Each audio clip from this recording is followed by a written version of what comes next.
Hi friends, welcome back to my channel. ఇవాళ ఎంతో టేస్టీగా ఉండే గుంట పునుగునాల రెసిపీ నా స్టైల్ అయితే మీకు షేర్ చేయబోతున్నానండి. ముందుగా గిన్నెలో దోశ బ్యాటర్ అయితే తీసుకొని దాంట్లో ఒక స్పూన్ జీరా, చిటికెడు పసుపు, నా టేస్ట్కి తగ్గ సాల్ట్ అయితే యాడ్ చేసుకొని గుప్పెడు కరివేపాకు, గుప్పెడు కొత్తిమీర కూడా సన్నగా తరుక్కొని అయితే యాడ్ చేసుకుంటే చాలా బాగుంటుందండి టేస్ట్.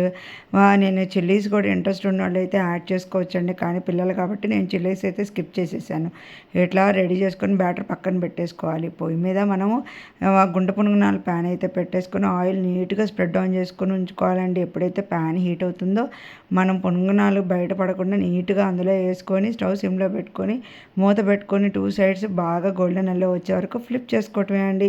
చాలా టేస్టీగా ఉంటుంది. పేరుకి దోసే కానీ దాన్ని చాలా రకాలుగా వండితేనే మా ఇంట్లో సేల్ అవుతూ ఉంటుంది. మీ ఇంట్లో కూడా ఇట్లానే అయితే కామెంట్ సెక్షన్లో నాకు కామెంట్ చేయండి. వాటిని నేను కొబ్బరి చట్నీతో, కారపొడితో అయితే సర్వ్ చేశానండి. Please subscribe.